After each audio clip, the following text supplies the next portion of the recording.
3 মাস হয়েছে আমাদের পঞ্চায়েত গঠন হয়েছে, কিন্তু আমরা ভাবতে পারিনি যে আমরা এত সুন্দরভাবে আমরা 13 জন মেম্বার গণনগর ব্লকের মধ্যে সবচাইতে বড় যে পঞ্চায়েত রয়েছে, এবং সেই পঞ্চায়েতটা হচ্ছে আমাদের শ্রীনাথপুর গ্রাম পঞ্চায়েত, যে পঞ্চায়েত নিয়ে বিগত দিনে অনেক বিতর্ক ছিল।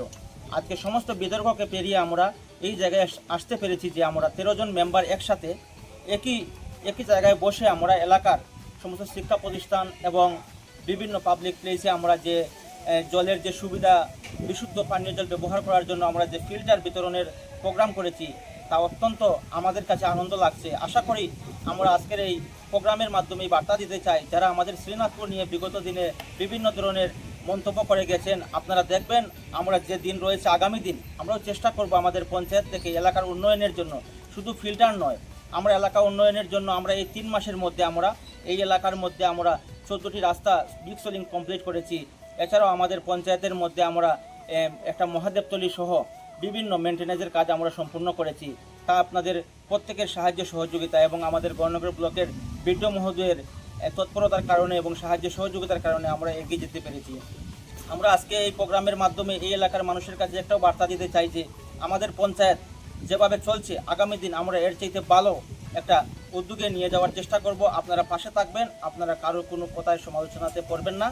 আপনারা যে কোনো বিষয়ে যদি আপনাদের প্রয়োজন মনে করেন, আমাদের প্রত্যেক ওয়ার্ডের নির্বাচিত মেম্বার রয়েছেন, তাদের সাথে যোগাযোগ করবেন এবং আমাদের পঞ্চায়েতের যে ইনচার্জ রয়েছেন বা যে স্টাফরা রয়েছেন ওনাদের কাছে অবশ্যই আসবেন, এসে পরামর্শ করবেন। আপনার যে কাজের প্রয়োজন, যা কিছু প্রয়োজন অবশ্যই আসবেন। আমরা একটা কথাই বলবো যে এই গণনগর ব্লকের মধ্যে সবচেয়ে বড় পঞ্চায়েত হচ্ছে শ্রীনাথপুর গ্রাম পঞ্চায়েত, যেখানে আমরা 13 জন মেম্বার রয়েছি এবং 13 জনের 13 জন আমরা এককভাবে মানুষের জন্য কাজ করছি। আগামী দিন যাতে আমরা কাজ করে দেখাতে পারি, আপনাদের দোয়া ও আশীর্বাদ অবশ্যই আমাদের জন্য রাখবেন।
কৈলাসরের মধ্যে আমরা এই 23টা পঞ্চায়েতের মধ্যে সর্বপ্রথম এত মানে হাইয়েস্ট স্কেলের মধ্যে আমরা যেটা দিচ্ছি, এটা একটা নজিরবিহীন উদাহরণমূলক দৃষ্টান্ত। এই যে দেওয়া তার মূলত ফান্ড হচ্ছে পঞ্চায়েতের আমাদের এফএফসি আনটাইট থেকে, এফএফসি টাইট ফান্ড থেকে এগুলা দেওয়া হচ্ছে। তো এই যে ফিল্টারগুলো আমাদের বিভিন্ন পাবলিক প্লেসেস, স্কুল, অঙ্গনওয়াড়ি এবং বিভিন্ন যেগুলো পাবলিক প্লেসেস আছে আমাদের এরিয়ার মধ্যে শ্রীনাথপুর গ্রাম পঞ্চায়েতের, তাদের মধ্যে ডিস্ট্রিবিউট করা হচ্ছে, যাতে স্কুল অঙ্গনওয়াড়ির মধ্যে ছেলেমেয়েরা এবং পাবলিক প্লেসের মধ্যে যারা ইউজ করবে তারা যাতে খুব ভালো কোয়ালিটির জল এবং বিশুদ্ধ পানীয় পেতে পারে। এটাই আমাদের আশা থাকবে, যাতে এগুলো সুন্দরভাবে যাদের হাতে আমরা তুলে দেবো বিভিন্ন প্রতিষ্ঠানের যারা এসেছেন আজকে নেওয়ার জন্য, তারা এগুলো নিয়ে সুন্দরভাবে নিজের দায়িত্ব নিয়েও জিনিসগুলো রাখতে হবে। কারণ আমরা দিয়ে দিলাম, তারপর ওখানে যিনি ইনচার্জ থাকবেন ওনার দায়িত্ব রাখতে হবে। কারণ অনেক সময় অনেক জিনিস হ্যান্ডেলিং বা কোনো কারণে নষ্ট হতেই পারে। কারণ পঞ্চায়েত থেকে দিয়ে দিল, ওখানে গিয়ে নষ্ট হলো। আমি আশা রাখবো এবং আমাদের পঞ্চায়েতের সমস্ত মেম্বার সবার পক্ষ থেকে এটা আশা রাখবো, যারা দায়িত্ব নিয়ে নিচ্ছেন ওরা ওখানে নিয়ে এবং সুন্দরভাবে জিনিসটা রাখবেন, যাতে দীর্ঘদিন যে উদ্দেশ্যে দেওয়া হচ্ছে সেই উদ্দেশ্যটা সফল হতে পারে। ধন্যবাদ। আমাদের এখানে আজকে ফিল্টার দেওয়া হচ্ছে, এখানে আছে আমাদের 12খানা, সেগুলো হচ্ছে আরও স্মল ফিল্টার। এগুলো প্রত্যেকটার প্রাইস 9,998 করে আমরা 12খানা এগুলা এনেছি এফএফসি টাইট ফান্ড। তাছাড়া যে বড় ফিল্টার